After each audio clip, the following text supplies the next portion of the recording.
Could the Sixers be looking to sign yet another player looking to make an NBA comeback? Of course, they signed Gershon Yabusele. This year, they also signed Lonnie Walker. Could they next sign Dennis Smith Jr.? The Sixers worked out the veteran guard during a 2-day veteran minicamp that they held just a couple days ago, with a bunch of other players as well looking to stick and land another job in the NBA. So we'll talk about Dennis Smith Jr. and some of these other guys as well that worked out with the team. But before we do, if you follow me over on X, you would have seen my initial reaction to the Dennis Smith Jr. news, and I'm always reacting to any Sixers news that we get. You'll see it first on my Twitter. I'm also always tweeting out anytime we post a show. That way you can be the first one to know the latest Sixers news, rumors, and more. So give me a follow over there. If you do follow me, I'll throw you a follow back. Why not? And we can chop it up over there as well like we do here on the channel. So Keith Pompey, of course, of the Philadelphia Inquirer, with this news last night on Thursday, June 5th. Former NBA lottery pick Dennis Smith Jr. working out for the Sixers, according to sources. Smith is among several participants at the team's 2-day veteran minicamp. So Dennis Smith Jr., what an interesting career coming out of NC State. He was a pretty highly touted prospect, just an absolute high flyer, a crazy athlete who could put on one of the best highlight reels you'll ever see. But the NBA career just did not work out. He just wasn't able to develop enough of an offensive game as a true point guard. The shot never came around. You see, under 30% as a career three-point shooter, and really bounced around after being the 9th overall pick back in 2017. Did make the all-rookie second team that year and looked to have a pretty promising future.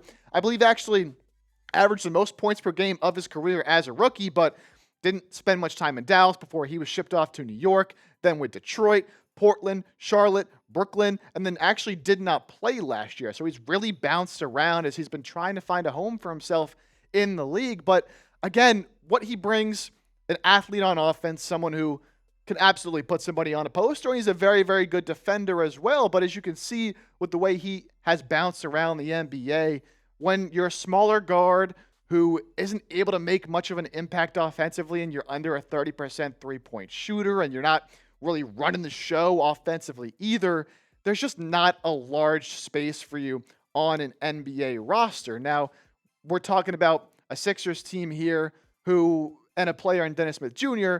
who is going to be signing for a minimum deal, right? We're not talking about signing Dennis Smith to some big contract. And I know a lot of people in the comments are going to say, we don't need another guard. Why do we need another small guard? We need bigs. We need wings. I think you still could use one more guard in this rotation. You have Maxey, McCain, hopefully Grimes is back, and I would keep Jared Butler on the squad as well.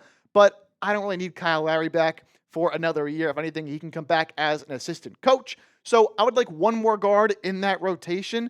Why not take a flyer on a guy who, was a high draft pick almost 10 years ago at this point? That's kind of crazy.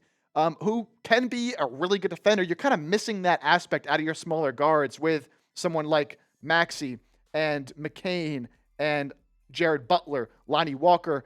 None of them outside of Grimes are really good defenders. So you can maybe take a chance on someone like that who can come in, just give you a different look at that guard spot. But trying to make an NBA comeback clearly. Could it be with Philly? He is also scheduled to work out with the Dallas Mavericks as well in the coming days. So we'll see where he ends up, but it does sound like he might be able to make a return to the NBA. He's been overseas for the past year, has not played in this past 2024-2025 NBA season, but looking to land a roster spot. Was some rumors he was out of shape as he approached last season, so hopefully he's in better shape as we move forward. What say you? Should the Sixers give Dennis Smith Jr. a chance? A little bit of a different skill set than they have at that guard spot. Give me an S for sign or a P for pass. Of course, this would be a minimum contract.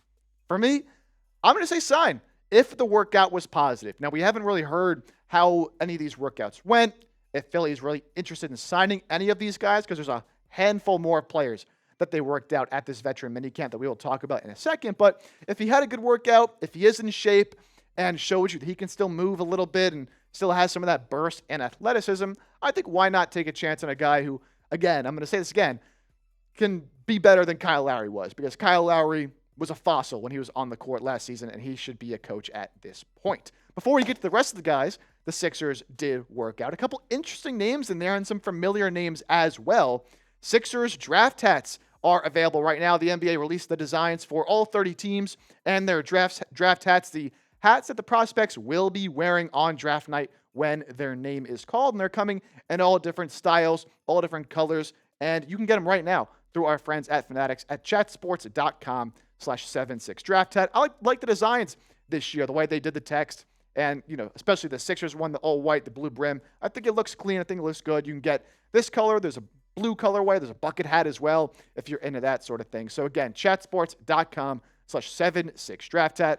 I'll have that in the comments section and the description of today's show to make it really easy for you guys if you want to get one yourselves. So Keith Pompey telling us as well, the other players that worked out with Philadelphia includes a long list of a mix of veterans and younger guys, very wide mix of positions and player types as well. Eugene Omoruyi, Malcolm Hill, Adama Sanogo, Alondes Williams, Malik Williams, Armando Bacot, Javante Cook, Judah Mintz, and Leaky Black, yes, that is his name, are some of the participants according to sources. So obviously a lot of guys there. Sixers going to be pretty cash strapped, so they're going to have to make some minimum signings. I can understand why. And a lot of teams do this. I'm pretty sure every team does this. Bringing in some guys who are looking to make a roster spot. And I think a lot of these guys here in particular are more two-way guys, whereas I could see Dennis Smith getting a real roster spot. All these guys probably more two-way contract G League guys. For me, I'm looking at two names there, Judah Mintz, Armando Bacot. Of course, Sixers are familiar with Judah Mintz. They did sign him to an undrafted contract, or at least sign him to a G League contract, after last year's NBA draft, and he spent all year with the Delaware Bluecoats and played very well. And then Armando Bacot, some of you might know the name.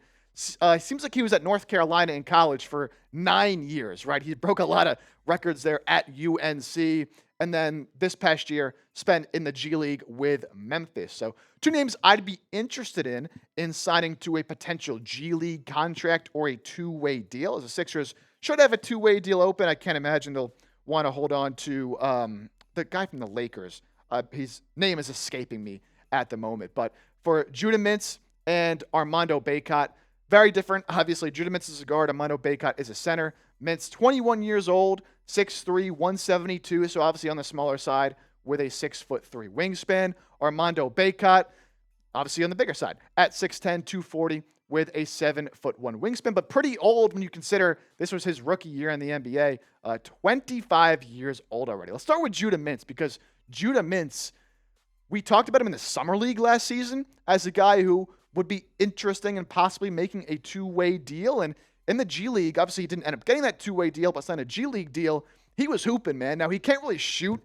The outside shot is really his biggest swing skill that he needs to improve, but does a great job of getting to the free throw line. He had some 30 and 40-point games in the G League for Delaware this season, and a guy that they are familiar with that I think they'd be interested in signing to a two-way contract. He really excels at getting to the line, attacking downhill, almost 6 assists per game as well. So a guy that can really get it done at that guard spot, a solid defender, but obviously needs to improve that outside shot. And then Armando Bacot, also very interesting to talk about. This past season in the G League, 18 points, 9.5 rebounds, nearly a double-double every single game. And he actually started shooting some threes as well. One of the reasons, obviously, apart from him being an older prospect, that he didn't get drafted, kind of a archetype of player that is no longer valued in today's game. You go back to when the Sixers drafted Jahlil Okafor, for example, like the kind of guy who's more of a back-to-the-basket big, but he was shooting almost 5 threes a game in the G League in 34 games,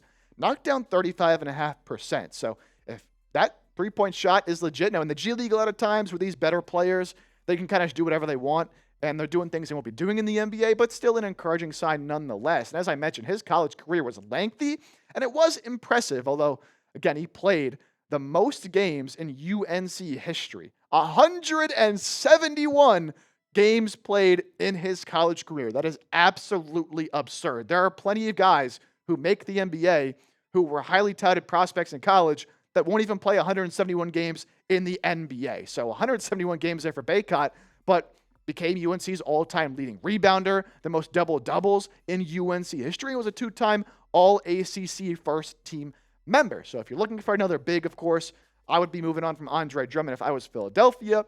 Bacot certainly could be an option as a guy who did flash some skill sets in the G League this season.